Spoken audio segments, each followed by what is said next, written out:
السلام عليكم ورحمة الله وبركاته. الحمد لله وبه نستعين. أشهد أن لا إله إلا الله وحده لا شريك له، وأشهد أن سيدنا محمدا عبده ورسوله، ونصلي ونسلم على هذا النبي الكريم سيد المرسلين وعلى آله وصحبه أجمعين. أما بعد، أيها المؤمنون اتقوا الله، أوصيكم وإياي بتقوى الله، فقد فاز المتقون. Muslimin dan muslimat, mudah-mudahan dirahmati Allah Subhanahu wa ta'ala. Di dalam sebuah hadis riwayat daripada Ibni Mas'ud radhiyallahu anhu, kata dia, "Shallaitu ma'an Nabi sallallahu alaihi wasallam laila fa aqala al-qiyam hatta hamamtu bi amri su'. Qila wa ma hamamta bihi? Qal hamamtu an ajlisa wa ad'a, atau kama qala, muttafaqun alaih." Seorang sahabat yang bernama Abdullah bin Mas'ud radhiyallahu anhu menceritakan, kata dia, satu hari pada satu malam aku semayang bersama dengan Nabi sallallahu alaihi wasallam.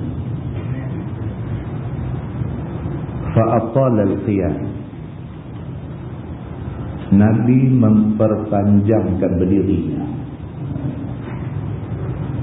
Sahabat Nabi Abdullah bin Mas'ud, dia menceritakan satu pengalaman dia semayang sunat dengan Nabi.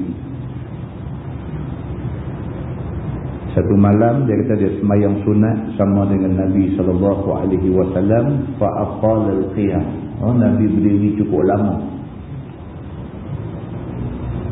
Hatta hamamtu bi amri su', sehingga kan terlintas dalam hati saya ni nak buat satu benda yang tidak baik.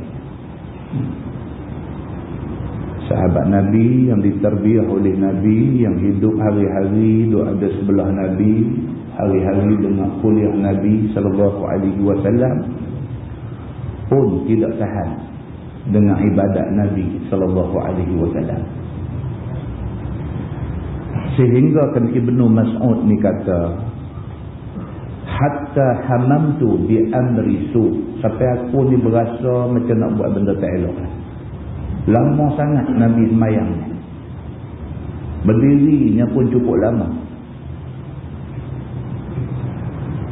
Sahabat tanya dia, wa ma hamamta bihi, apa yang kamu teringat dalam hati benda tak elok tu?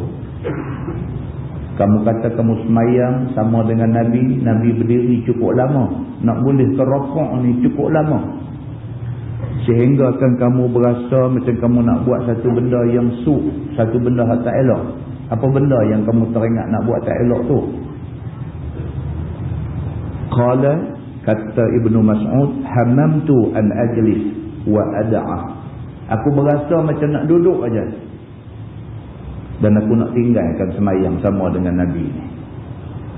Hadis itu hadis sahih, muttafaqun alaih. Muslimin dan muslimat yang dirahmati Allah sekalian, tu Nabi kita. Yang kata Nabi kita, Nabi Muhammad sallallahu alaihi wasallam ni, ibadat dia sampai macam tu. Di dalam sebuah hadis lain riwayat daripada Abdullah bin Mas'ud radhiyallahu anhu juga, kata dia, qala Nabi sallallahu alaihi wasallam, al-jannah aqrabu ila ahadikum min syiraki na'li. wan naru mithlu dzalik atau kama qala, hadis riwayat Al-Bukhari. Nabi SAW bersabda, Nabi kata al-jannah, yang kata syurga ni, aqrabu ila ahadikum min syiraki na'li.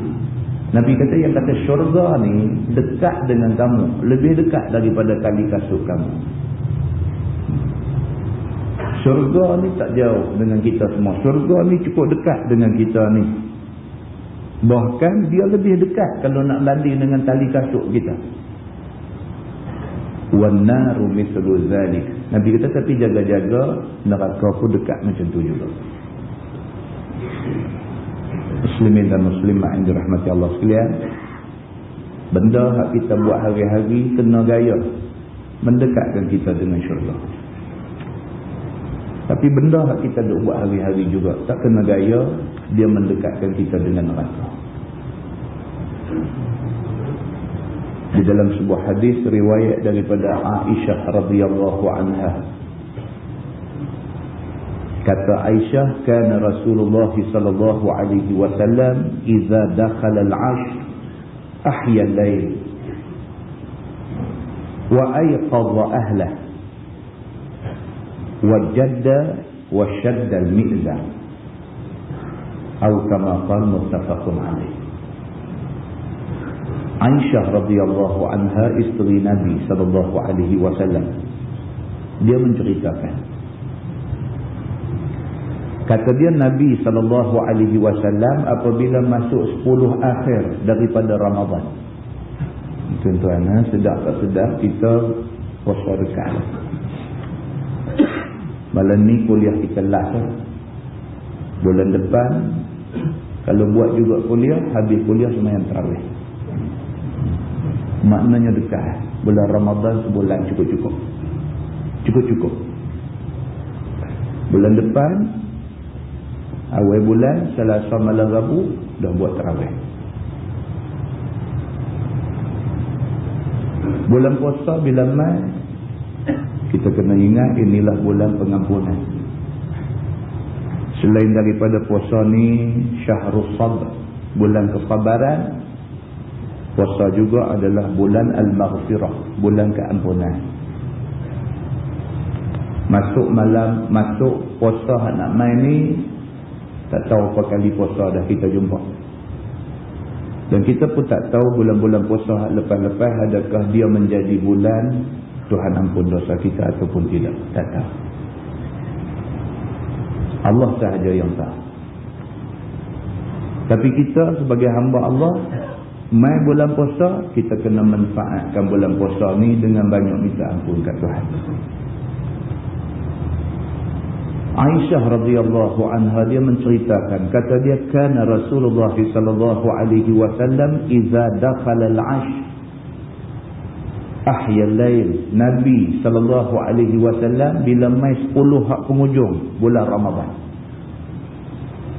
ahya al-lail, Nabi menghidupkan malam-malam tu. 10 malam hak penghabis Ramadan ni, 10 malam yang penghabis ni Nabi hidupkan malam itu. Wa ayqadha ahlah, tidak cukup dengan Nabi bangun menghidupkan malam, wa ayqadha ahlah, Nabi gerak kaum keluarga dia.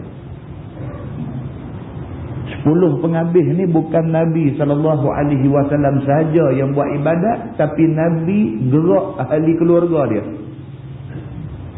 Wajadda wa shaddal mi'zar, Nabi sungguh-sungguh memanfaatkan 10 yang penghabis ni, wa shaddal mi'zar, dan Nabi perkemah ikat kain pinggang dia. Imam An-Nawawi rahimahullahu ta'ala kata, yang dimaksudkan dengan wasyaddal mi'zar, yang dimaksudkan dengan Nabi perkemah kain ikat pinggang ni ialah 10 hak penghabis itu Nabi tidak bersama dengan isteri dia. Perkemah kain maknanya Nabi tumpu ibadat. Muslimin dan muslimat yang dirahmati Allah sekalian, kita minta doa pada Tuhan, bulan Ramadan nak mai ni menjadi bulan yang akan mengkifaratkan dosa-dosa kita dan dia akan menjadi satu bulan di mana Allah Subhanahu wa taala akan ampun kita.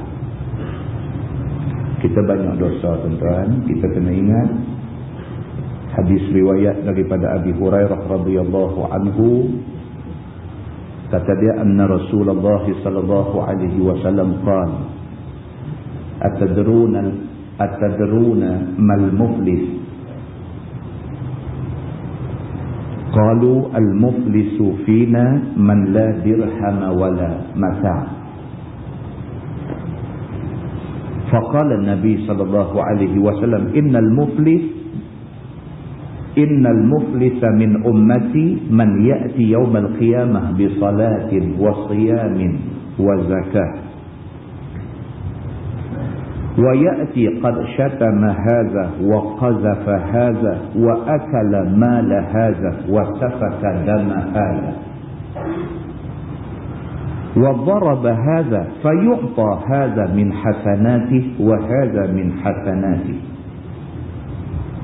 fa in faniyat hasanatuhu qabla an yuqda ma alayhi ukhidha min khatayahum fa turihat alayhi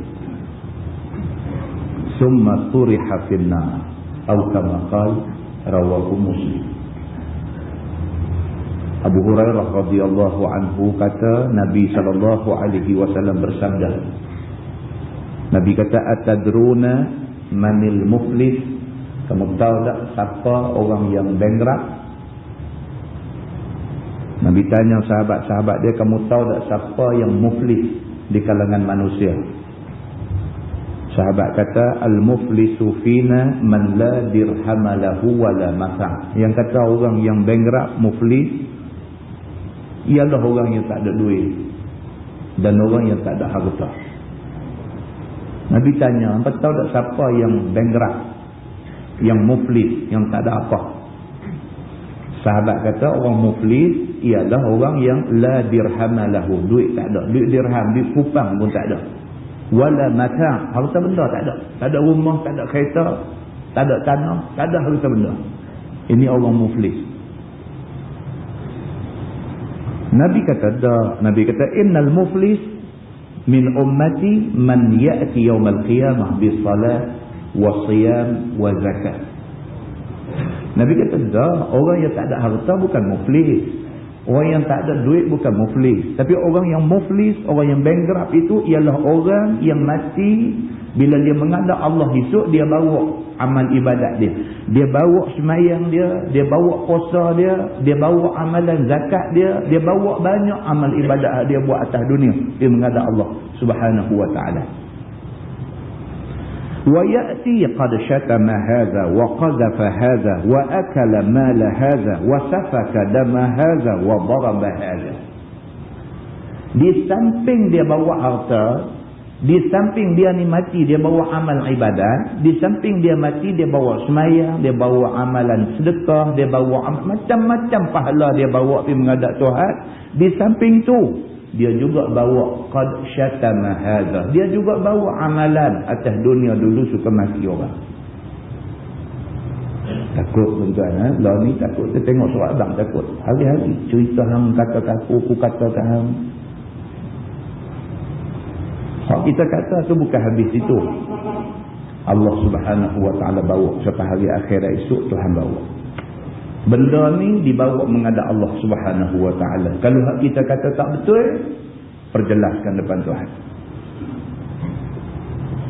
Wa qadhafa hadha, dan tuduh orang. Semayang kuat, puasa kuat, zakat tak pernah miss, semua buat elok, bawa maki orang sekali, bawa sekali dengan duk tuduh orang, fitnah orang dan sebagainya. Wa akala mala hadha, dan bawa juga amalan kita di atas dunia, kita makan harta orang dengan jalan tak betul. Wa safaka dama hadha, dan kita bawa juga dosa kita kerana tumpah darah orang, jalan tak betul.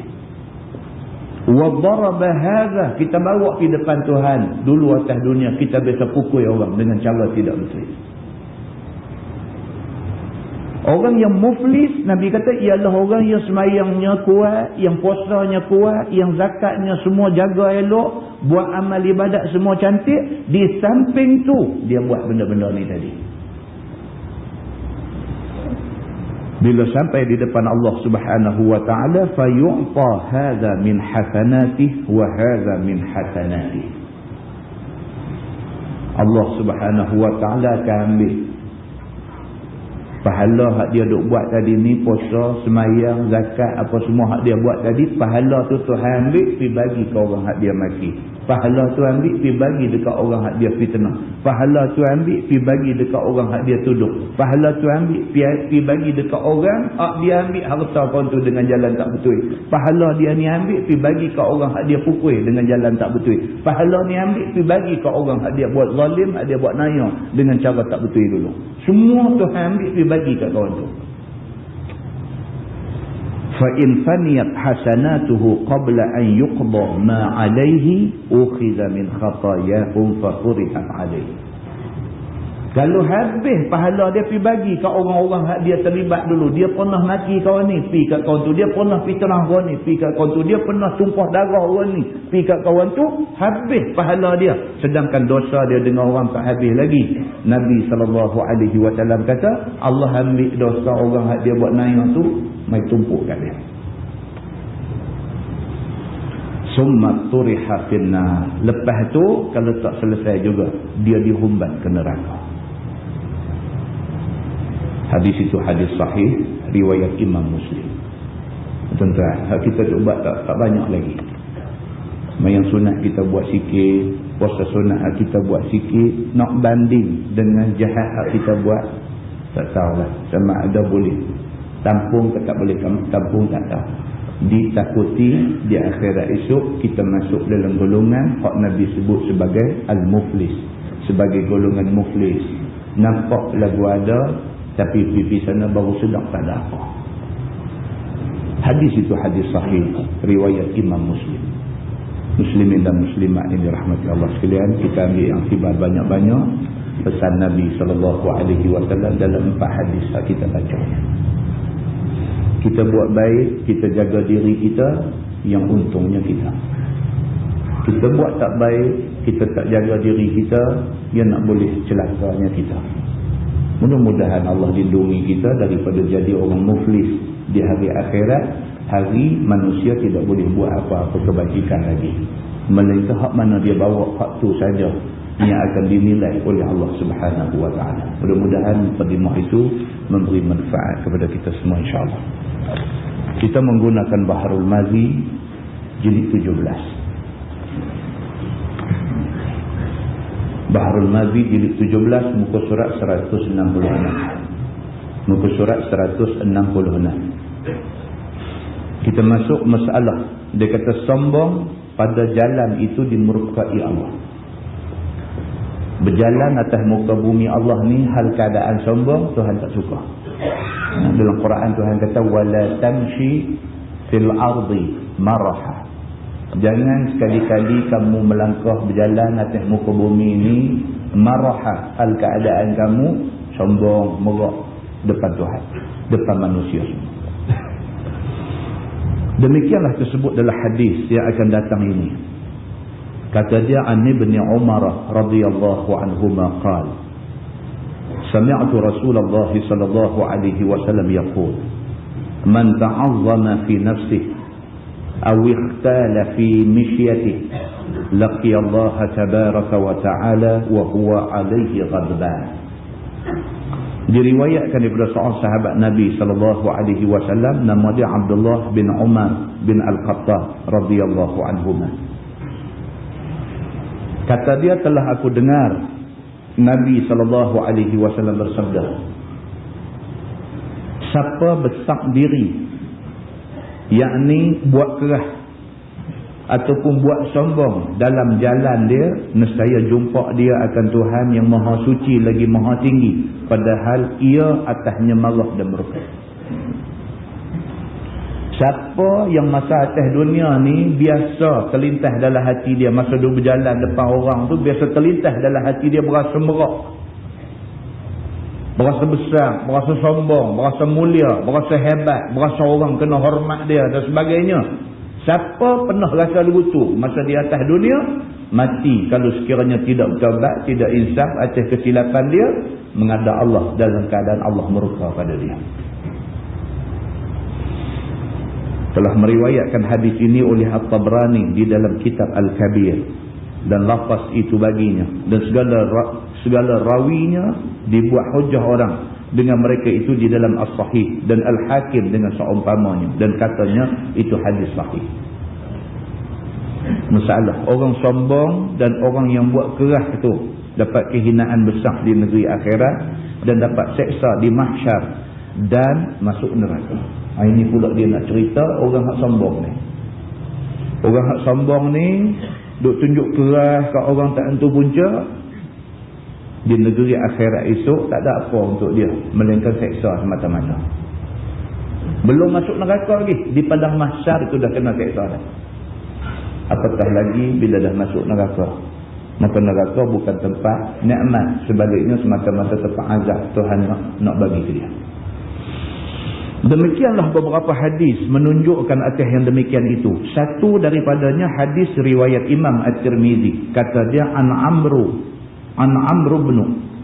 ibn Shu'aib radhiyallahu anhu an abihi an jaddihi anin nabi sallallahu alaihi wasallam qala yuhsyarul mutakabbiruna yawmal qiyamah amsal az-zarri fi suwarir rijal yaghshahumuz zullu min kulli makan.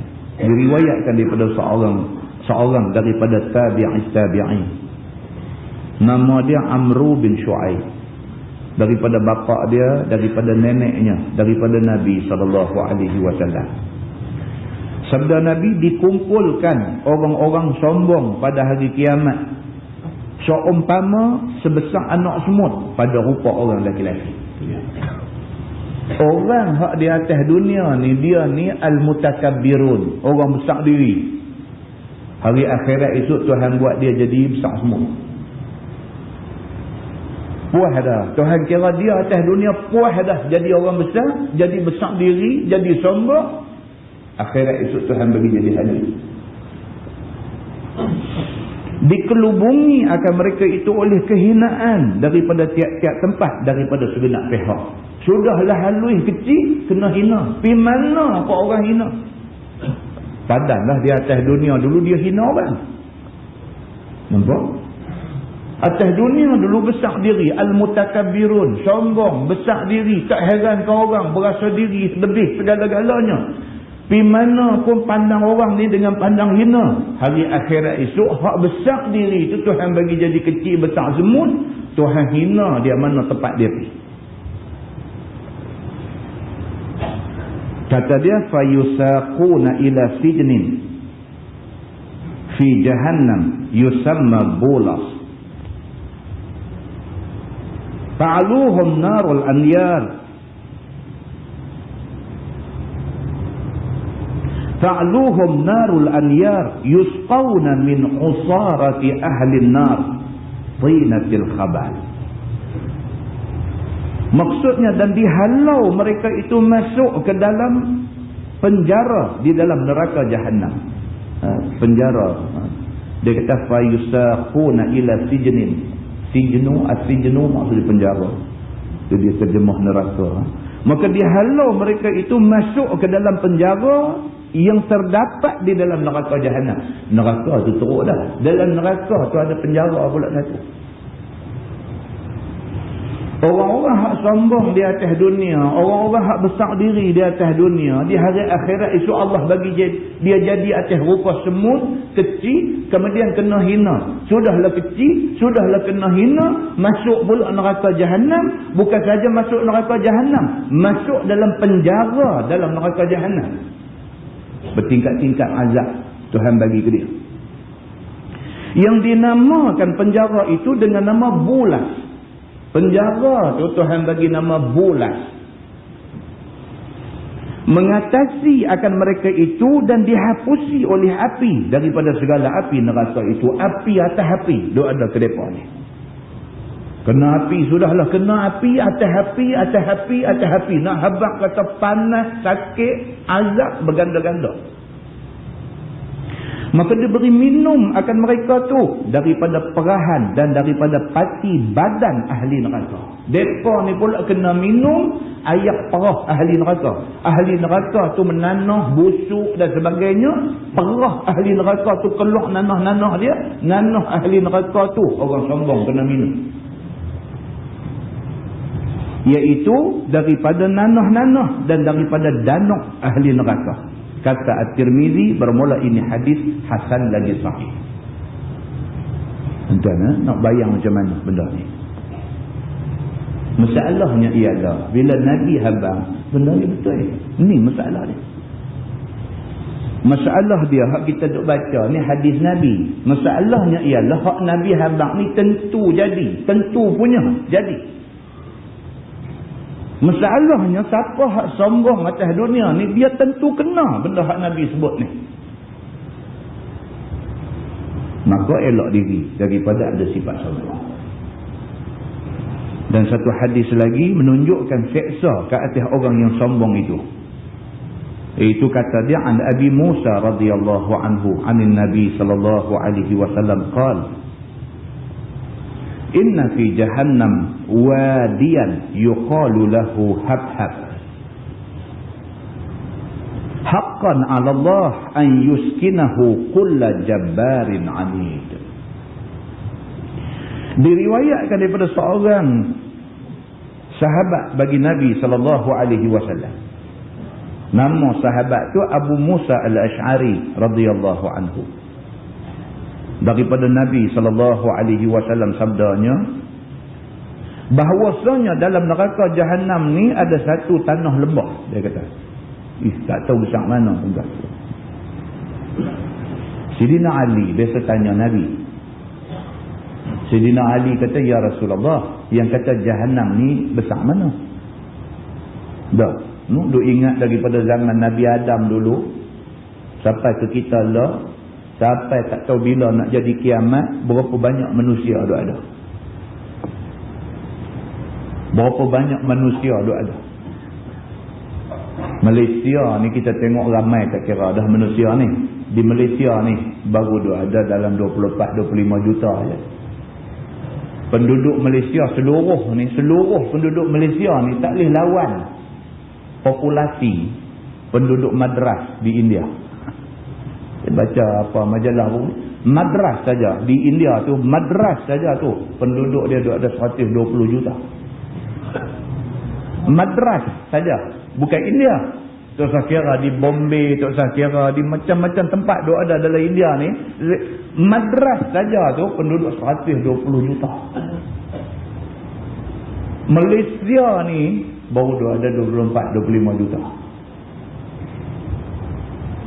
Tu pun kita kata punya ramai manusia daripada zaman Nabi Adam alaihissalam sampai kita lah ni, campur semua hak dah mati apa semua ni, sampai hak nak hidup sebelum menjelang kiamat, tak tahu banyak mana manusia ada ni.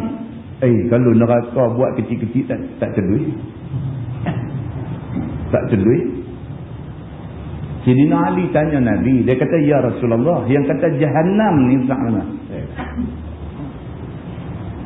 Nabi SAW kata, kamu nak tahu berapa luas neraka Jahannam? Nabi kata, neraka Jahannam ni luas seluas nafsu manusia. Nabi kata. Banyak tu Nabi jawab, fikir ambil. Nafsu manusia. Nafsu manusia ni dia tak jumpa tepi. Yang kata nafsu manusia ni dia tak jumpa tepi. Nafsu ni nak tak tahu nak agak. Maka neraka ni, yang kata neraka Jahannam ni, luas dia macam mana? Luas dia macam mana luas nafsu manusia. Dalam dia macam mana dalamnya nafsu manusia. Sentiasa duk nak. Neraka pun dia punya nak, penghuni dia ni, dia punya nak, dia duk minta dekat Tuhan ni. Ada dalam hadis cerita tentang benda ni. Duk minta dekat Tuhan, ya Allah bagi mai ahli aku. Ya Allah bagi mai ahli aku. Banyak mana pun boleh masuk lagi. Dalam bahasa Allah orang kata infinity. Tak ada penghujung. Tak tahu. Muslimin dan muslimat yang dirahmati Allah sekalian. Dalam neraka tu hak tadi dia kata ada satu penjara. Dinamakan penjara tu bulas. Ni pula dia kata dalam neraka Jahannam tu ada pula satu tanah lembah yang dinamakan dia dan dipanggil orang akan dia dengan nama Hab-Hab pula dah. Ada satu lembah dalam neraka tu, lembah tu nama dia Hab-Hab. Maka patut atas Allah Ta'ala bahawa mendiami akan dia akan tiap-tiap orang yang garang, yang besar diri, lagi degil. Yang kata Hab-Hab, lembah dalam neraka Jahannam ni khusus untuk nak isi kullu jabbarin anid. Semua manusia yang jabbar, yang sombong, yang angkuh, yang besar diri. Anid lagi degil, tak dengar cakap. Orang ni duduk di Hab-Hab, di satu lembah yang ada di dalam neraka Jahannam yang khusus untuk pokok ni saja. Telah meriwayatkan oleh hadis ini oleh Abu Ya'la dan At-Tabrani dan Al-Hakim, dan kata Al-Hakim sahihul isnad. Tajuk baru, dia kata bab ma jaa fi man karrama ghaizan. Itu bab yang datang pada menyatakan orang yang menahan dia akan marah dia. Ini pula saya tajuk dia beritahu kat kita, kita kalau marah kontrol. Agama kita, agama Islam ni dia tak suka orang marah-marah. Tak suka. Cakap-cakap elok. Duk marah-marah, duk bebai-bebai buat apa? Marah boleh ke selesai masalah? Tak selesai. Kita marah anak kita, dia nakal. Selesai ke masalah kalau kita marah dia? Tak selesai. Dia duduk macam dia juga. Marah, kita marah ke Amerika. Selesai ke masalah kita marah ke Amerika? Tak selesai. Tak selesai. Lagi kita marah dia, lagi dia nak tunjuk dia tak heran ke kita. Pasal apa? Pasal dia kuasa besar dalam dunia. Dalam dunia ni, takat-takat atas dunia ni, kalau disebah kepada sama-sama negara, dia besar. Tuan tengok berita Vietnam tadi, mereka buat satu debate, buat satu debat. Patut tak patut Amerika serang Iraq? Debat tajuk tu, patut tak patut Amerika serang Iraq?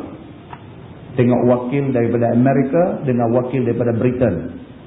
Tumbuk-tumbuk rostrum cakap Iraq perlu diserang. Wakil negara lain pihak kata tak patut serang. Walaupun dua negara ni, Amerika dan Iraq, tak berjaya nak mempengaruhi negara-negara lain untuk sokong dia nak serang Iraq, dia kata apa? Dia tetap akan serang. Kita marah ke dia. Jadi apa marah ke dia? Minta kat Tuhan. Kita ada Tuhan. Tuhan kita Allah. Allah ni Rabbul Alamin. Dia Tuhan seluruh alam. Amerika pun Tuhan dia Allah juga. Minta kat Allah lah. Nak boleh ke mustajab doa kita, kita kena jadi orang baik. Diri kita kena bersih. Diri kita kena bersih dulu. Semua mazmumah, benda tak elok dalam diri bersih. Biar kita jadi orang bersih. Biar bila kita angkat tangan minta ke Tuhan, Tuhan makbul doa kita. Tentang baca hadis Nabi SAW. Hadis yang menceritakan tentang satu orang yang musafir jauh. Hal keadaan pakaian dia berdebu, rambut dia kusut masai. Wa rafa'a yadayhi ila sama. Dia angkat tangan pergi ke langit, minta ya Rab, duk minta macam-macam. Tuhan kata apa? Tuhan kata macam mana aku nak makbul doa dia ni? Wa mat'amuhu haram wa mashrabuhu haram. Dia ni makan benda haram, dia minum benda haram. Wa ghudiya bil haram, bahkan diri dia, perut dia penuh dengan benda-benda haram. Fa anna yustajabu lah. Tuhan kata bagaimana aku nak makbulkan doa dia ni? Kita lah ni, orang Islam lah ni menghadapi masalah tumpui doa. Doa tumpui. Doa tak jalan. Tuhan ada. Tuhan duk dengar doa kita. Tuhan suruh pula lagi. Ud'uni astajib lakum. Minta dekat aku. Aku nak bagi kat kamu. Tapi ada benda yang menghalang. Sehingga Tuhan tak boleh nak makbul doa kita. Apa dia? Ni Tuhan sebut dah dalam hadis Qudsi tadi. Makan haram, minum haram, perut penuh dengan benda haram. Macam mana aku nak makbul doa orang macam ni? Mulut berdoa, hati tak elok. Mulut berdoa, duk buat benda tak elok. Macam mana Tuhan kata fa anna yustajabulah? Bagaimana aku nak mustajabkan doa dia ni? Tuhan nak bagi, bukan tak mau bagi, tapi tak boleh nak bagi pasal halangan pada diri orang tu sendiri. Muslimin dan muslimat yang dirahmati Allah sekalian. Maka dia kata di sini, wahai saudaraku, ketahuilah menahan marah itu dipuji oleh syarak. Marah di antara mazmumah, di antara sifat tak elok, Tuhan tak suka. Siapa yang boleh kontrol marah, Allah puji orang ni. Ini orang bagus. Kerana marah itu penarik syaitan kepada kebinasaan. Marah, syaitan senang nak tarik kita supaya kita binasa. Kerana marah, ketak-ketak marah ni, ambil pisau rak bagi perut kawan. Kerana marah, bukan ada pasal apa-apa, kerana marah aja, pisau sudah radak perut kawan. Dengan kerana marah, kita buka ruang, syaitan boleh tarik kita pergi ke lembah kebinasaan. Begitu. Banyak kebinasaan boleh jadi dengan kerana marah. Banyak benda lah. Banyak benda boleh jadi punca kerana marah. Adik-beradik putus silaturahim pasal marah. Pasal marah kat adik-beradik, putus silaturahim. Kerana marah, cerai-berai rumah tangga. Marah, pang bagi bini sebiji. Lingkup satu rumah tangga yang dah bina 15 tahun, 20 tahun. Sama sudah malam tu juga punah gana, bini lari balik, anak-anak bercamuk habis kerana punca marah tadi ni. Maka marah ni membuka pintu kepada syaitan masuk. Syaitan masuk ketika orang tengah marah, dia senang nak tarik kita. Maka dengan kerana itu disuruh syarak pada kita tahan marah di dalam perut, dia kata. Marah ni jangan sampai terbit keluar, simpan, dia kata. Jangan keluarkan dia. Maka siapa buat sebagaimana yang disuruh oleh syarak tu, nescaya terpelihara dia daripada beberapa kebinasaan. Siapa boleh kontrol, boleh tahan, boleh kawal kemarahan dia, dia selamat daripada binasa. Marah, astagfirullahalazim, astagfirullahalazim. Marah lagi dia ambil atas semayang. Marah juga lagi kalau duduk berdiri. Nabi kata duduk. Kalau duduk marah lagi tidur. Kalau tidur marah lagi bangkit terajang kaki. Ubi kaki sendiri. Kan? Tak boleh terajang orang. Terajang kaki. Sakit kaki dia tengah tu. Dia kata dan dapat balasan baik daripada Allah Subhanahu Wa Taala di negeri akhirat. Dia kata akhirat itu Tuhan bagi pahala kebaikan pada orang yang boleh tahan marah ni. Sebagaimana hadis yang dikeluarkan oleh Imam At-Tirmizi, kata dia an Muaz bin Anas radhiyallahu anhu, anna Nabi sallallahu alaihi wasallam qala man qazama ghaizan wa huwa yaqdiru ala an yunfizahu da'ahu Allah ala ru'usil khalaiq yawm al-qiyamah hatta yukhayyirahu fi ayyil huri sya. Diriwayatkan daripada sahabat Nabi sallallahu alaihi wasallam, nama dia Muaz bin Anas radhiyallahu anhu. Telah bersabda Nabi sallallahu alaihi wasallam, barang siapa tahan dia akan marahnya, yakni tak keluar dia daripada dalam perutnya, padahal berkuasa dia atas bahawa meluluskan dan menyempurnakan balas marahnya, nescaya menyeru akan dia oleh Allah di atas segala kepala makhluk pada hari kiamat, sehingga diberi pilih kepada dia mana-mana anak bidadari yang dikehendakinya. Siapa hak berasa marah, dia boleh sembunyi marah dia. Orang tak tahu kata dia marah. Dia boleh simpan marah dia. Sedangkan kalau dia nak lepas marah boleh. Kalau marah tapi nak lepas tak boleh, tak karut yang tu. Yang ni marah, dia memang boleh kalau dia nak lepas marah. Tapi dia simpan kemarahan tu. Orang hak macam ni betul-betul kuat. Hari akhirat esok, depan manusia ramai-ramai, di hari akhirat esok Tuhan panggil dia. Kamu dulu atas dunia boleh tahan marah macam ni sah. Ni anak bidadari tu ada banyak, hak mana berkenan nanti, dia kata. Tunggu lagi. Ya. Kata Tirmizi, ini hadis hasan dari Ghali, dia kata. Dan satu hadis lagi daripada di dalam At-Targhib wa Tarhib, kata dia Ali bin Umar radhiyallahu anhuma qala qala Rasulullah sallallahu alaihi wasallam ma min jur'atin a'zama 'indallahi min jur'ati ghaiz kazamaha 'abdun ibtigha'a wajhillah. Diriwayatkan daripada seorang sahabat Nabi sallallahu alaihi wasallam. Nama dia Abdullah bin Umar radhiyallahu anhumah. Kata dia sabda Nabi sallallahu alaihi wasallam, tiada daripada satu teguk ayak yang lebih besar pahalanya dan lebih besar balasan dia di sisi Allah daripada seteguk ayak marah yang disembunyikan di dalam hati kerana menuntut pahala daripada Allah Subhanahu wa taala. Marah ni dia umpamakan macam seteguk ayak. Bila marah ni, telan kemarahan tu. Tak selalu telan kemarahan tu. Orang yang telan kemarahan tu, itulah teguk ayak yang paling baik di dalam dunia, yang akan dibalas di hari akhirat dengan balasan yang paling baik. Iman. Susah tuan-tuan. Nak tahan marah ni susah. Abang boleh lah. Nak tahan ni bukan senang tuan-tuan. Dia main merah telinga ni jahanam juga. Gagah duduk diam, tak kata apa kan. Yang orang perempuan duduk syarah lagi. Dia dengan syarahan perdana sempena Isra' Mi'raj dengan apa, duduk bagi kat kita gedung duduk tahan, duduk teringat aku baru mengaji ni bab marah ni. Kan? Dia duduk syarah tak habis lagi. Kita kata dia sudahlah, slow lah. Kontrol tu. Sudahlah. Duduk main lagi. Pum lagi. Aku kata sudah.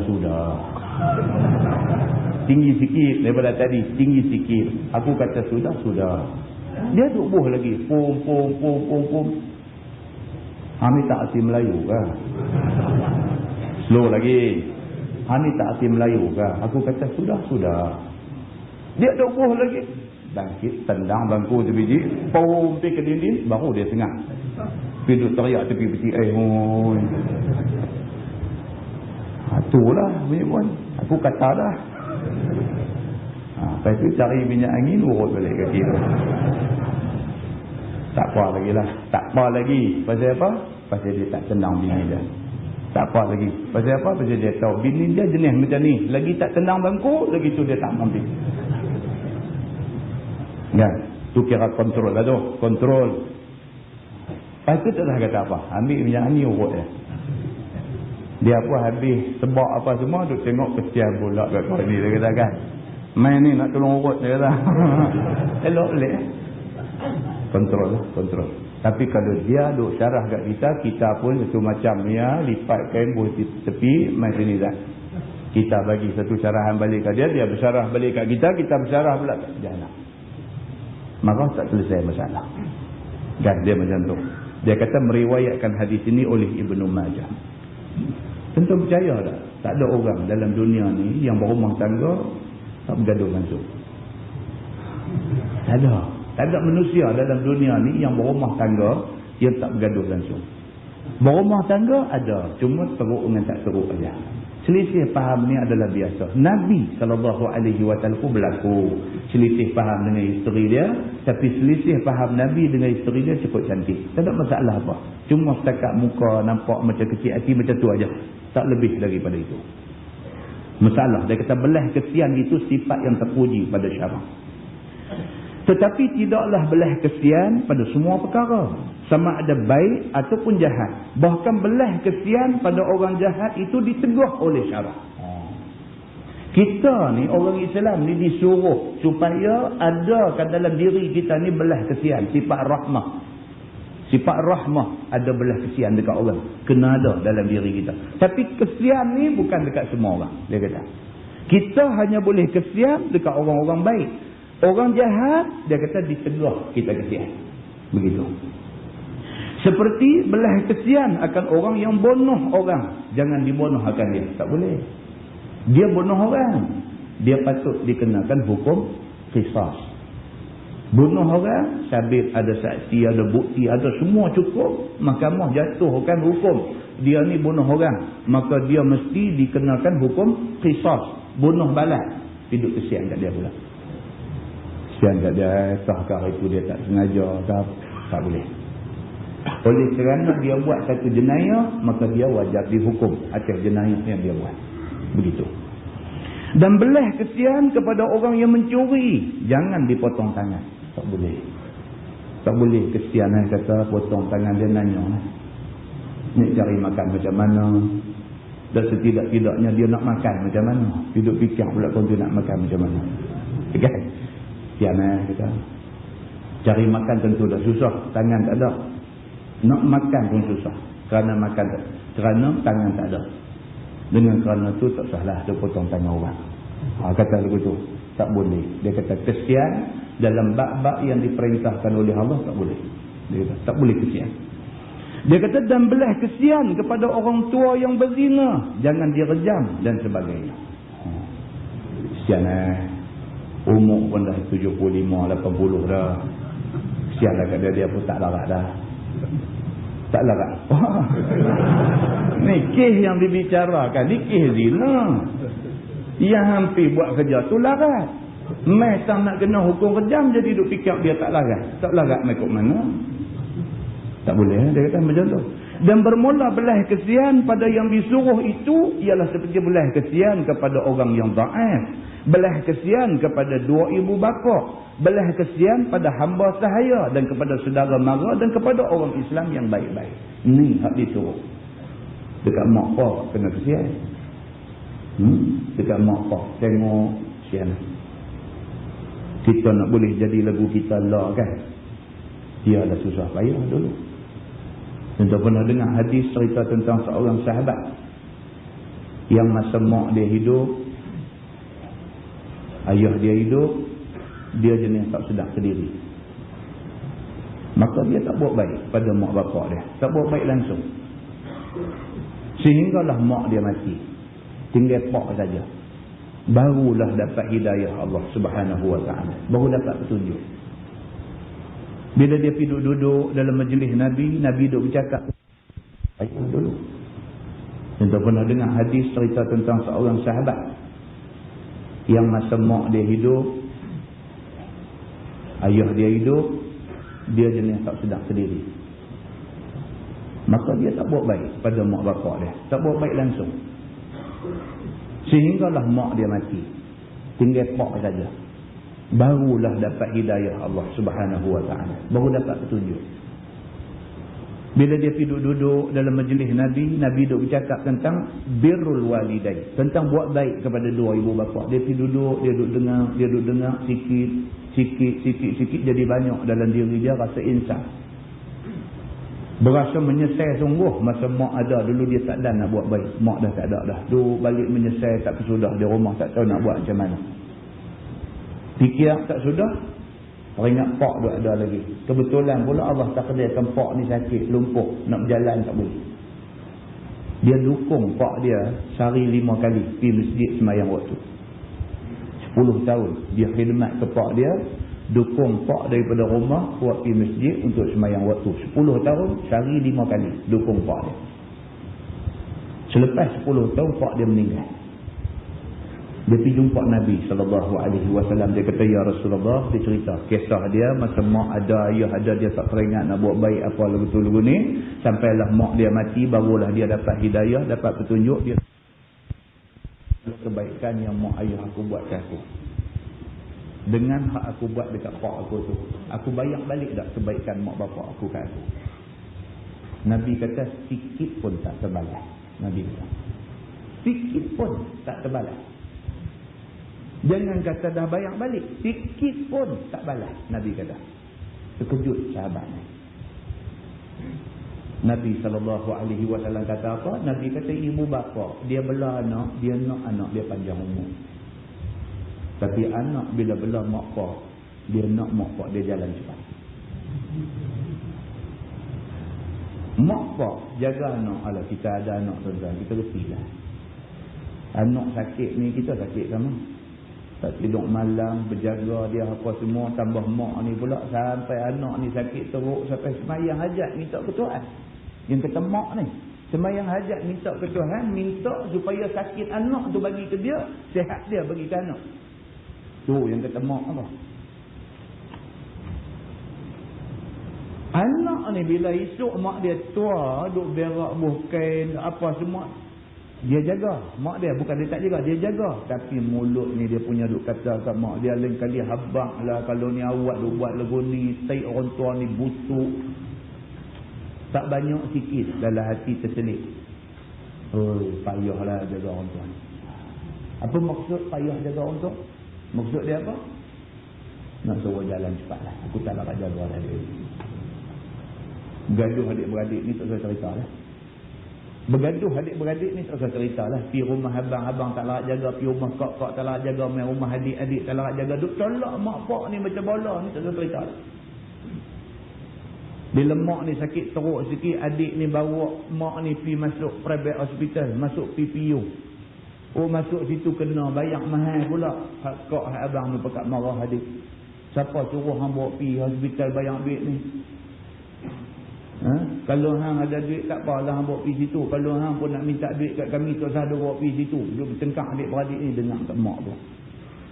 Jadi bagaimana tuan? Ini semua benda hadut jadi dalam masyarakat. Ini semua ni benda hadut jadi dalam masyarakat. Hak adik ni pula punya sedih, telefon mai kat ustaz pula. Saya kecil hati betul lah dengan adik-beradik saya ni. Dia kata, mak saya sakit ustaz, sakit teruk. Saya bawa pergi dah hospital kerajaan, maklum sajalah lambat. Cek yang tu dulu, cek yang ni dulu, yang kawan ni duduk menyawa ikan, saya tak boleh tahan ustaz. Mak saya bawa keluar, saya bawa pergi swasta. Swasta tu sampai-sampai dukung kita bawa masuk dalam masa nak cah mahal. Biasalah yang tu, tak abang pun masyarakat tahu benda tu. Benda bayar duit, layan elok lah. Pergi sambut, dukung orang masuk apa semua, test dandan. Sama sehari, siap semua ujian. Darah pun cek hari tu lah dengan CT scan, dengan MRI, masuk terowong, tarik keluar apa report semua, keluar apa semua. Tengok-tengok bil, 60,000. Elok sungguh. Bila kena 60,000, yang adik ambil mak bawa pergi ni, dia duk ingat cakap-cakap 6,000, 7,000, tak apalah, dia nak bayar seorang lah. Tak mau kacau dah abang-abang kau lain ni. Pasal dia tahu akan jadi pasal kalau minta duit. Tengok-tengok bil main 60,000, tak terbayar dia pun. Telefon jugalah kat abang kat kau ni, minta lah kau boleh tolong banyak-banyak mana mak kita. Sudahlah tak tolong, maki pula adik ni. Allah orang tua, biasalah orang tua sakit. Cakap lah. Biasalah orang tua sakit. Allahu Akbar. Adik ni kecil hati. Tak tolong dah satu bab. Telefon mereka ustaz dengan dia. Ustaz nak dia buat apa? Selawat banyak-banyak. Sebab tak kena hari bulan, kita lalu keadaan. Tak kena hari bulan, kita lalu keadaan. Maka Islam bagi ingat awal-awal. Mak pak ni jagalah. Kalau perlu bergadai bergolok, kalau perlu apa buatlah untuk mak pak kita. Kalau kita takut tuan-tuan, kita buat baik ke mak pak kita, esok anak kita buat baik ke kita. Dia tak pergi mana? Nabi kata tidak ada azab yang disegerakan di atas dunia ni, melainkan azab derhaka ibu bapa. Dalam banyak-banyak azab atas dosa yang manusia buat ni, hak garanti Tuhan balas sebelum mati, kerana derhaka ibu bapa. Bagi mak bapak kecil hati. Sebelum pejam mata Tuhan balas. Muslimin dan muslimat yang dirahmati Allah. Kalau tidak Tuhan tak sebut. Wa qada rabbuka alla. Ayat tu cerita apa? Suruh kita ni buat baik. Kita taat kepada Allah, sambung sekali dengan buat baik kepada ibu bapa. Dia buh dalam satu ayat. Makna kata apa? Besar kedudukan mak di dalam hidup kita. Maka kepada ibu bapa lebih wajar kita buat baik. Belah kesian kepada hamba sahaya dan kepada sama-sama orang Islam. Begitu. Maka belah akan orang dhaif dan dua ibu bapa dan hamba sahaya tu tersebut dalam hadis yang dikeluarkan. Dan juga kelebihannya di sisi Allah Subhanahu wa taala. Hadis ni dikeluarkan oleh Imam At-Tirmizi. Kata dia an Jabir radhiyallahu anhu qala Rasulullah sallallahu alaihi wasallam, "Thalathun man kunna fihi satarallahu alaihi kanafahu wa adkhalahu jannatah." Maksud dia diriwayatkan daripada seorang sahabat Nabi sallallahu alaihi wasallam, nama dia Jabir bin Abdullah radhiyallahu anhuma. Kata dia telah bersabda Nabi SAW, 3 perkara. Siapa ada dan terdapat padanya 3 perkara ni, nescaya ditutup oleh Tuhan atasnya dengan lambungnya. Yakni sentiasalah dia dalam pemeliharaan Tuhan. Dan dimasukkan dia ke dalam syurga. Nabi kata siapa ada 3 benda ni, Tuhan seolah-olah letak dia di lambung Tuhan. Seolah-olah Tuhan letak dia di tepi Tuhan. Seolah-olahnya Tuhan pelihara dia. Seolah-olahnya Tuhan lindungi dia. Siapa ada 3 benda ni, dia duduk sebelah Tuhan. Tuhan jaga dia. Itu maksud dia. Kata dia, rifqun bid-dha'if wa syafaqatun 'alal walidain wa ihsanun ilal mamluk. 3 perkara tu ialah yang pertama, kesian kepada orang dhaif. Tengok orang miskin, orang dhaif, kesian. Berasa kesian. Dan belah atas 2 ibu bapa. Bila tengok mak pak ni, hati runtuh. Bila tengok mak pak ni, hati runtuh. Umur dah main 70 lebih, 80, 90 umur. Nak bangkit daripada bangku ni. Ni duk tunjai nak bangkit ni, ketak tangan ni. Kita mau kena ada belah dalam hati.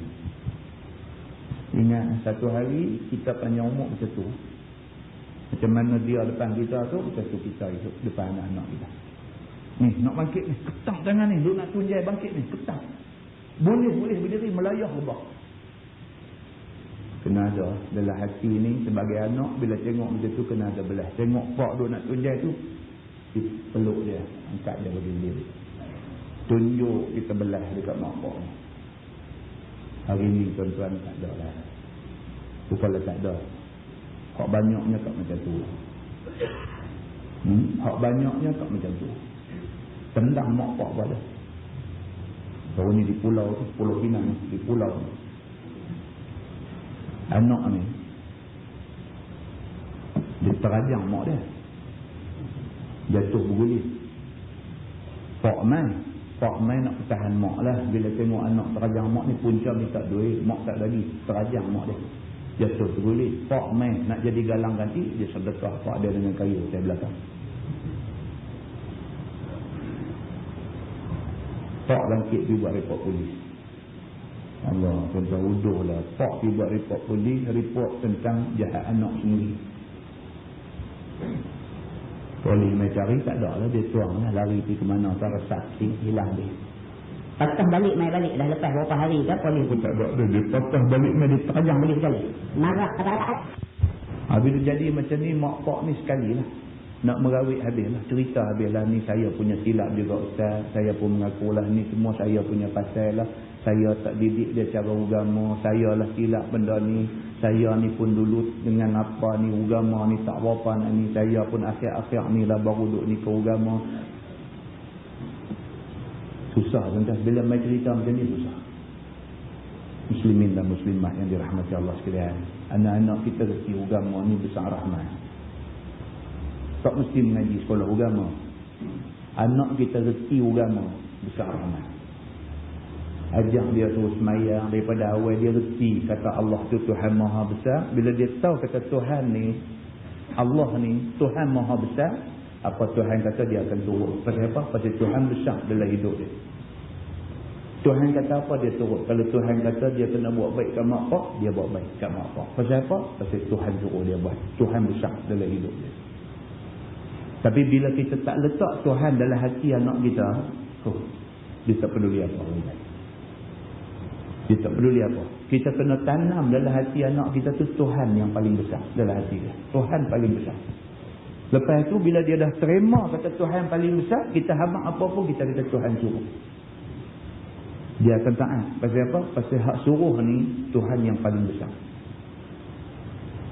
Muslimin dan muslimat yang dirahmati Allah sekalian. Kata dia, dan belah kesian kepada hamba sahaya. Kata At-Tirmizi, ini hadis hasan lagi gharib. Maka kesian kepada orang dhaif itu, iaitu kesian kepada orang fakir miskin dan orang yang tidak upaya dan tidak kuasa kerana sakit dan dhaif. Kesian. Maka berlemah lembut dengan mereka itu, dan kesian tolong bantu yang tiada terbuat dan tiada sampai kehendaknya, yakni yang tiada dicegah syarak. Orang hak jenis macam ni memerlukan pertolongan ni, tak boleh tolong banyak sikit, kena tolong. Tuan-tuan tengok orang sakit lah dalam dunia ni. Orang sakit ni 1001 macam sakit tu ada. Dia tak kira siapa. Dia tak kira orang tua. Dia tak kira orang baik. Dia tak kira orang jahat. Dia tak kira budak. Dia tak kira siapa. Sakit ni dia pukul semacam aja. Kesian bila tengok orang sakit ni hak budak kembang siam 2 orang ni. Tuan-tuan boleh fikir kan? Nak pi bedah. Nak pi ke hospital di Riyadh. Kata apa bagi orang marah kita. Kapal terbang kena bayar duit. Kapal terbang kena bayar duit. Kita punya sendiri pun cah duit juga.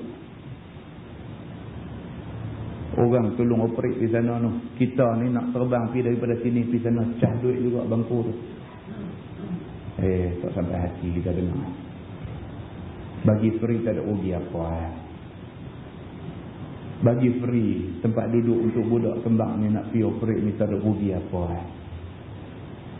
Muslimin dan muslimat yang dirahmati Allah. Ini cerita panjang-panjang. Dengar yang tu pun kita rasa sedih dah. Cukup sedih dah. Muslimin dan muslimat yang dirahmati Allah sekalian. Dia kata tolong orang yang memerlukan ni. Dan tiada bengkeng dan tiada bengis dan menahan akan marah pada mereka tu. Pada orang macam ni tak usah duk tunjuk kita ni bengkeng. Tak usah. Begitu. Adapun kesian kepada ibu bapa itu, maka ia itu wajib. Istimewa pula apabila telah tua keduanya. Wajib. Jaga hati mak pak ni wajib. Lebih-lebih lagi waktu tua. Dia kata. Kerana dua ibu bapa tu amat kesian kepada anak. Pada masa kecilnya dipelihara dan diberi makan dan diberi minum dan diasuh sekira-kira menjauhkan apa yang membawa mudarat kepada anaknya. Macam kita kata tadi. Mak pak ni anak sakit habis duit. Habis duit. Jual kereta tinggal motor tak apa. Nak berubat anak sakit. Esok mak sakit, anak sanggup jual kereta kerana nak berubat mak. Ini cerita. Hakikat hidup dalam dunia macam tu. Dia kata. Maka anak pun buatlah ke atas dua ibu bapa itu. Biar cukup taat kepada keduanya. Dan ada pun kesian kepada hamba sahaya itu. Iaitu tidak dipukul. Tidak digodam akan mereka itu. Pada segala perkara yang disuruh. Dan tiada tengking atas mereka itu. Akan pekerjaan yang tiada daya upaya mereka memperbuat. Kita ada orang gaji di rumah. Oh, mereka ni bukan menatang. Kita ada orang gaji di rumah, ambil budak Indonesia, ambil budak Thailand, budak Siam, duk kerja dengan kita, ambil. Mereka bukan menatang. Mereka manusia. Mereka sopa macam kita. Mereka bukan hamba. Bukan kita beli mereka ni atas nama hamba. Mereka ni manusia merdeka yang mempunyai hak yang mesti kita bagi ke mereka. Oh jangan. Ni ada orang gaji di rumah buat dokah tengking ni hari-hari. Balik kerja buka peti tengok ayak hak dia duduk balik kerja panas-panas nak minum ni tak ada. Punggai habis barang satu peti La ilaha illallah. Balin piu-piu dalam rumah tu habis dengan bidang-bidang mai pun celapak pergi ke pintu dapur habis. Apa perungui apa macam tu. Oleh tuan cerita orang perungui dia dahsyat. Ada satu kawan saya tu nak isap rokok. Nak isap rokok. Nak ambil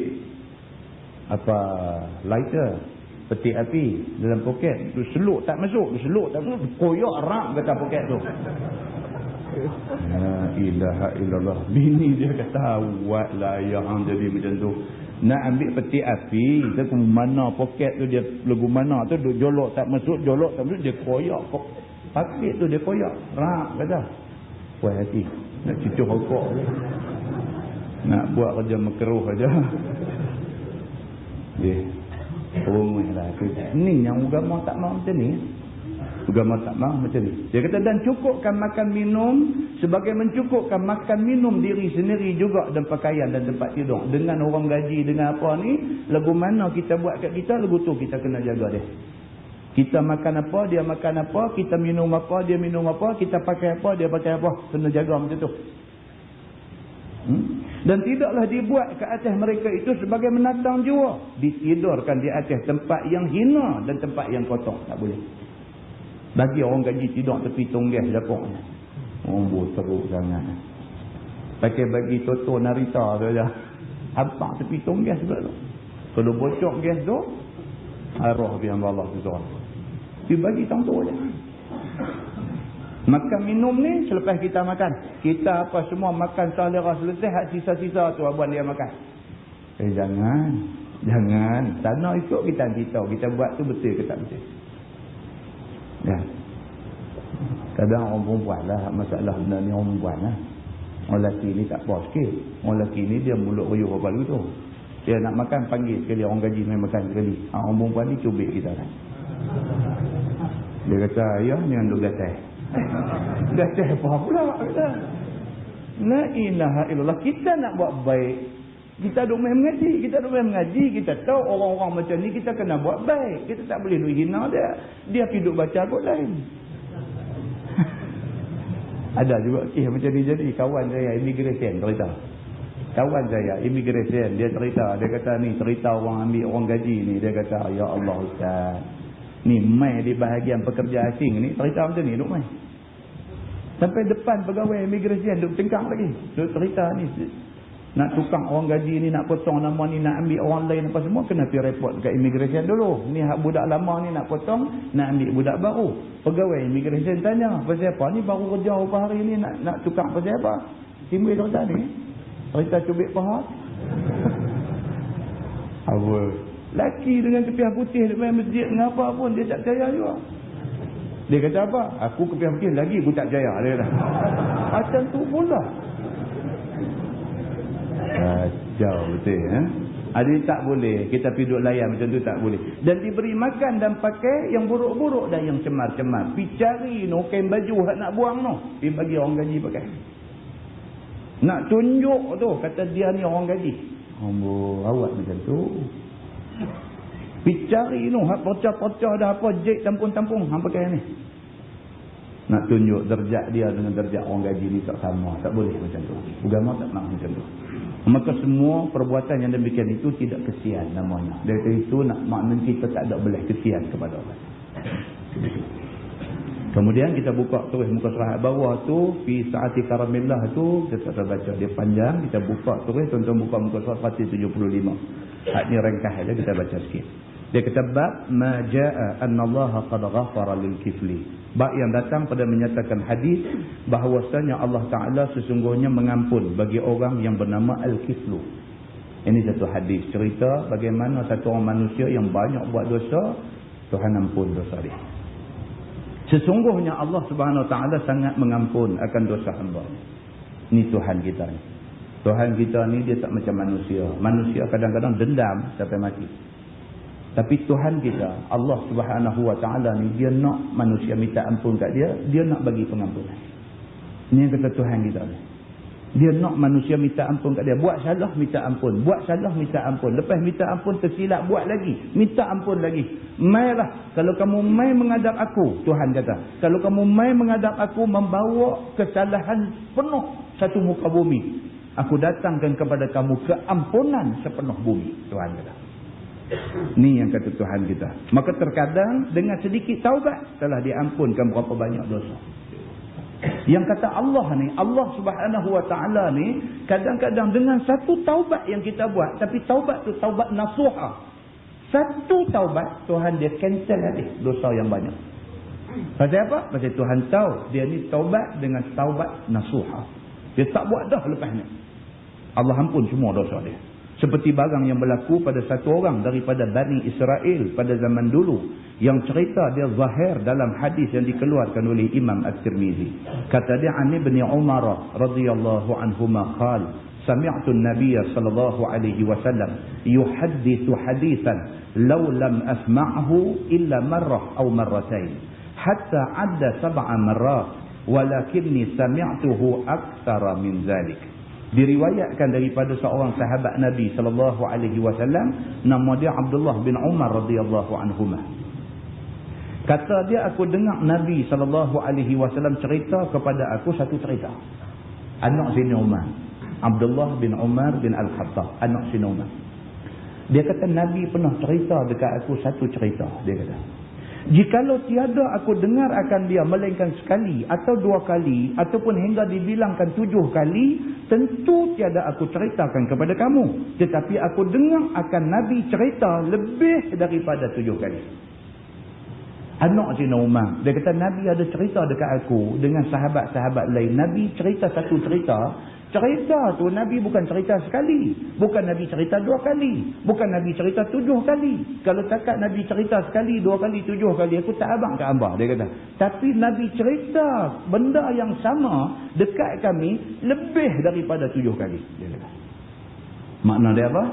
Makna dia ni benda yang sangat penting. Maka Nabi cerita berulang-ulang kali. Dan telah datang satu riwayat daripada Al-Hakim dan Al-Baihaqi, telah didengar daripada Nabi SAW lebih daripada 20 kali.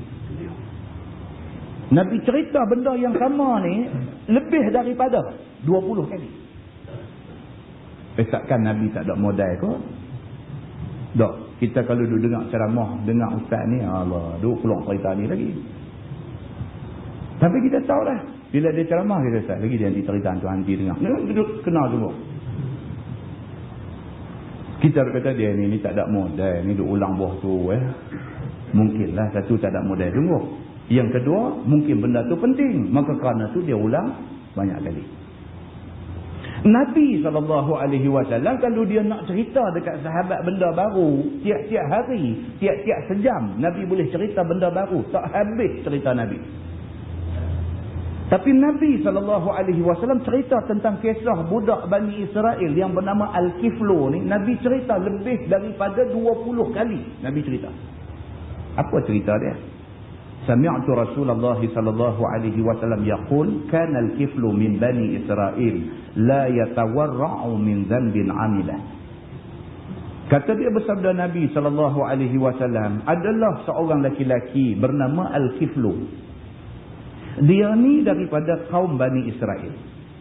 Sangat kuat buat maksiat. Tidak mau dia meninggalkan daripada dosa yang diperbuatnya itu. Demikianlah halnya. Dia kata ada satu orang. Nabi kata dia ni satu budak muda. Hidup zaman Bani Israel.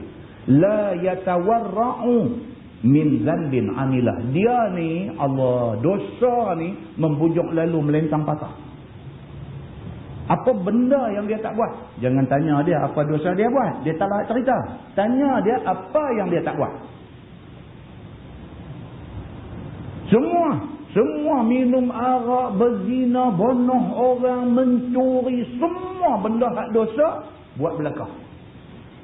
Yang kata budak yang bernama Al-Kiflu ni, sentiasalah cenderung dia kepada derhaka Allah Subhanahu Wa Taala. Hati ni tak ada ingat lain, ingat nak lawan Tuhan. Hari-hari nak lawan Tuhan. Ni yang kata Al-Kiflu ni, Nabi cerita benda ni. Dan mengerjakan kejahatan yang sebesar-besarnya dan suka kepada kerja-kerja fasik. Yang dia buat ni dosa hak besar. Kecil-kecil ni tak syok. Dia mau dosa besar, cabaran. Begitu. Kata dia fa'atathum ra'atun fa'a'taha 60 dinaran ala an yata'aha. Maka pada satu masa datang satu perempuan yang belum pernah jahat mai kepada dia. Maka minta sedekah perempuan tu kerana miskin. Maka pergilah perempuan itu kepada Al-Kiflu. Maka diberi oleh Al-Kiflu itu 60 dinar wang emas dengan syarat boleh dizinanya. Satu hari mai satu perempuan jumpa dia. Perempuan ni perempuan tak pernah buat jahat, perempuan baik. Dia pergi cari Al-Kiflu ni pasal Al-Kiflu ni orang kaya, duit banyak. Dia pergi cari Al-Kiflu ni kerana nak minta pinjam duit daripada Al-Kiflu kerana dia dalam keadaan perlu duit. Bila dia sampai dekat Al-Kiflu ni, inilah peluang dia. Dia kata apa kat budak ni? Dia kata tak ada masalah, duit yang hang mau berapa? 60 dinar. 60 dinar aku bagi. Syarat hang mesti berzina dengan aku. Orang jahat. Aku boleh tolong, tak ada masalah. Ini 60 dinar ni benda kecil. It's a small matter. Kalau dia boleh cakap orang putih lah. Tapi pada masa tu belum ada dasar orang putih lagi. Kan? Jadi dia cakap lagu Arab macam tu. Tapi maksud dia katakan Benda ni kecil. Berapa? 60 dinar. 60 dinar kecil. Itu tak ada masalah. Yang besar ni apa dia? Hang sanggup tak sanggup berzina dengan aku? Kalau sanggup, 60 dinar ni ambil. Bukan hutang, ambil saja. Orang kaya yang menyalahgunakan kekayaannya. Ni Al-Kiflu ni. Bila perempuan tu dengar kehendak laki-laki Al-Kiflu itu yang demikian, serta dirinya berkehendak kepada 60 dinar itu bagi melepaskan hajatnya dan kefakirannya, lalu dikabulkan syarat Al-Kiflu itu dengan hati yang amat duka cita. Tak ada pilihan. Tak ada pilihan. Dia, orang putih kata desperate. Dalam keadaan terdesak. Tak boleh buat apa dah. Dia nak duit tu. Duit tu sangat diperlukan. Adalah riwayat lain dia cerita kata pak dia sakit, perlu belanja apa semualah. Kerana tu dia perlu duit untuk selamat bapak dia. Oleh kerana dia tak boleh, tak ada pilihan lain lah. Melainkan terpaksa turut kehendak Al-Kiflu ni, maka dia pun kata tak apalah, zina pun zina lah. Dia kata, janji aku dapat duit 60 dinar. Tapi hati dia sangat duka cita. Begitu. Setelah tetap, dah capai keputusan, dia ni akan bagi 60 dinar, perempuan ni sanggup berzina dengan dia, dah tetap benda tu, maka perempuan itu pun terima wang itu. Dan laki-laki itu pun berhajat kepada zinanya. Duit pun bagi, okey lah ni, jalan macam yang dijanjikan. Kata dia, falamma qa'ada minha maq'ada ar-rajuli min imra'ati ur'idat wa bakat. Faqala ma yubkiki a'akrahtuk. Maka tak kala duduk laki-laki itu padanya, pada tempat duduk suami daripada seorang perempuan. Yakni telah tidur perempuan itu dan laki-laki hendak mengerjakannya. Dan nak berzina sangat dah. Dah perempuan ni pun dah duduk macam dalam keadaan nak berzina sikit lagi, nak berlaku dah zina ni. Lalu menggeletar perempuan itu serta menangis cukup dengan sejuk tubuh dia. Benda terpaksa. Al-Kiflu ni dia rasa perempuan ni badan sejuk, satu badan sejuk, badan dia ketah dalam keadaan sebab menahan menangis ni. Bila dilihat oleh Al-Kiflu, laki-laki itu akan perempuan yang demikian, lalu ditanya dia dengan segeranya. Kata dia, kenapa engkau menangis sampai begini? Dia kata, ni apa pasal? Dia kata, ni bila buat teriak macam ni pasal apa? Adakah aku menggagahi akan kamu untuk berzina ni? Dia kata, aku paksa hanggang suruh berzina. Bukankah tadi ni kita dah sign MOU? MOU, Memorandum of Understanding. Kan? Bukankah tadi kita dah setuju, aku nanti bagi duit, hang nanti serah kehormatan hang dekat aku? Bukankah ini satu persetujuan? Ada aku paksa? Dia kata. Aku tak paksa. Dia kata, aku cuma kata kalau hang mau duit, aku mau yang ni. Hang kata okey. Dah okey pasal apa? Pergi buat macam orang kena paksa. Ada nak marah. Maka bukanlah engkau wang yang kamu telah menyukakan seperti kehendak. Bukankah aku dah bagi duit? Sepatutnya hang dah dapat duit, hang seronok. Ni pergi buat teriak, habis satu badan sejuk ni apa cerita? Bila didengar oleh perempuan itu akan kata laki-laki yang demikian, maka dengan segera pula dijawabnya, qalat la walakinnahu amalun ma amiltuhu qat wa ma hamalani alaihi illa al-hajah. Kata perempuan tu, tidak, dia kata, tidaklah menangis aku ni dan tidaklah takut aku ni kepada kamu. Dia kata, aku menangis, aku takut ni bukan kerana kamu. Aku tak takut kat kamu, dia kata. Tetapi aku menangis ni kerana aku takut Allah, dia kata. Aku menangis ni pasal aku teringat ke Tuhan, dia kata. Belum pernah aku buat kerja jahat ini sekali-kali selama aku ada dalam hidup aku.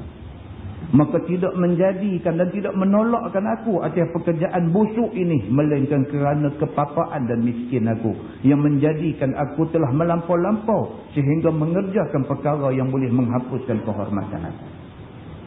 Dia kata, saja aku tak buat benda ni. Dia kata, aku tak pernah buat benda ni, aku tak pernah teringat nak buat benda ni. Kalau saja aku tak akan buat benda ni. Tapi apa nak buat? Aku miskin, aku papa, aku perlu duit untuk guna dengan tujuan yang tertentu. Kerana tu aku terpaksa buat benda ni. Tapi aku takut Allah Subhanahu Wa Taala, dia kata. Maka inilah sebab aku menangis. Bila didengar oleh laki-laki Al-Kiflu itu akan perkataan perempuan yang demikian, maka dia pun berkata, faqala anti tafa'alina hadha wa ma fa'altu idhabi fahiya lak. Maka kata laki-laki yang bernama Al-Kiflu itu, engkau buat ini dan tidak aku memperbuat akan dia.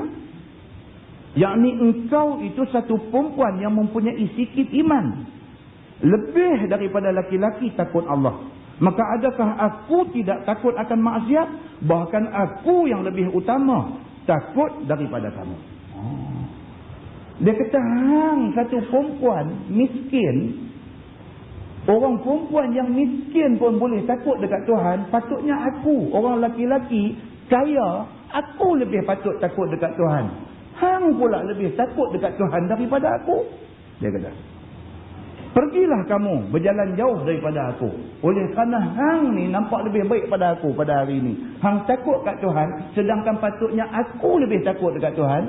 Hang takut kat Tuhan, hang pergi. Dia kata, tidak aku berkehendak kepadamu lagi. Aku tak mau buat apa, hang pergi. Dia kata, dan ambil olehmu akan wang itu, maka iaitu hebah aku kepada kamu. Dia kata, duit 60 dinar yang aku bagi tadi dah jadi hak hang. Pilah, tak payah bayar, tak payah apa. Pilah, dia kata.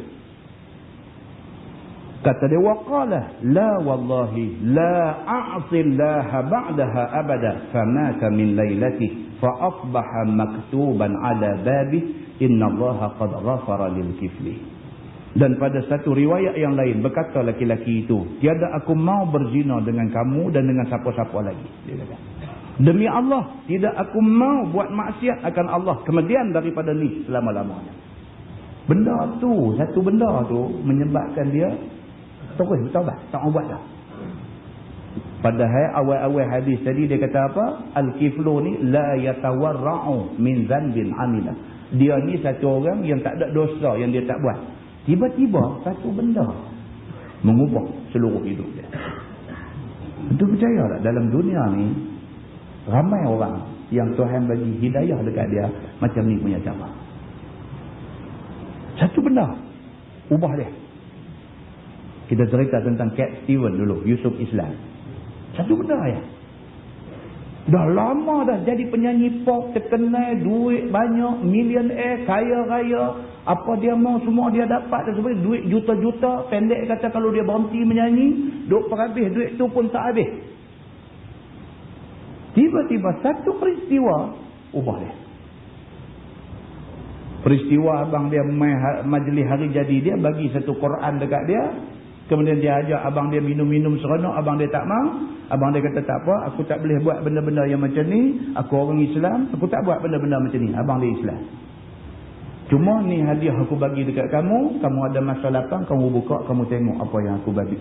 Apa yang aku bagi. Jangan letak hadiah ni di bawah. Letak di atas tempat tinggi. Dia kata. Dia pun ambil simpan benda tu.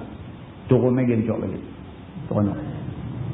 Dah habis majlis selesai apa semua, mabuk gencok apa semua, tetamu semua dah balik apa semua, dia balik ke rumah teringat hadiah abang dia saja. Tuhan bagi dia ingat banyak hadiah orang bagi kat dia, dia teringat abang dia bagi. Dia ambil buka-buka, dia kata for the first time in my life, dia kata I saw the word the Holy Quran. Pertama kali dalam hidup aku buka-buka bungkusan, aku tengok satu perkataan the Holy Quran. Dia kata aku buka. Aku tengok apa dia. Aku tengok aku duduk baca makna dia. Makna Quran dalam bahasa Inggeris ni baca. Malam tu tak tidur sampai pagi. Dia kata baca berasa nak baca lagi. Baca berasa nak baca lagi. Baca berasa nak baca lagi. Dia kata tak pernah dia baca buku jadi macam tu. Dan lepas pada tu bila pergi buat show, pergi buat stage show, pergi menyanyi apa di mana pun, dia bawa buku tubuh dalam beg baju dia. Habis pentas apa pertunjukan pentas dia selesai, balik hotel ambil buka baca lagi. Tuan-tuan, satu benda tak masuk akal boleh nak ubah satu orang yang mempunyai nama besar dalam dunia macam tu. Tapi Allah Subhanahu Wa Taala Tuhan lagi besar daripada peristiwa-peristiwa yang kita kata besar ni. Tuhan dia nak bagi hidayah, siapa pun tak boleh kata apa. Muslimin dan muslimat yang dirahmati Allah sekalian, Al-Kiflu ni punya jahat, membujuk lalu melentang patah kerana satu perempuan mai kat dia, tiba-tiba jadi macam ni. Terus bersumpah, dia kata wallahi la a'tillaha ba'daha abada, demi Allah lepas ni aku tidak akan buat maksiat kepada Allah selama-lama. Kemudian daripada itu mati dia pada malamnya di dalam niatnya itu. Takdir ke Tuhan pula, hari ni tak jadi berzina, dia bertaubat, dia kata aku tak buat dah benda maksiat dengan Tuhan ni, aku tak buat dah. Malam tu tidur mati dalam tidur. Tuhan Maha Kuasa. Maka berpagi-pagi tersurat di atas pintu rumahnya, dilihat orang, katanya bahawasanya Allah sesungguhnya telah mengampun bagi dosa Al-Kiflu itu. Dengan kehendak Allah, pagi itu ada tulis di pintu rumah dia bahawa ini manusia, tuan rumah yang duduk dalam rumah ni, Allah ampun dosa dia. Nabi cerita benda ni dekat sahabat, bukan marah, bukan maratain, bukan 10 marah, bukan sekali, bukan 2 kali, bukan 10 kali, bahkan dalam satu riwayat kata lebih daripada 20 kali Nabi cerita tentang kisah Al-Kiflu.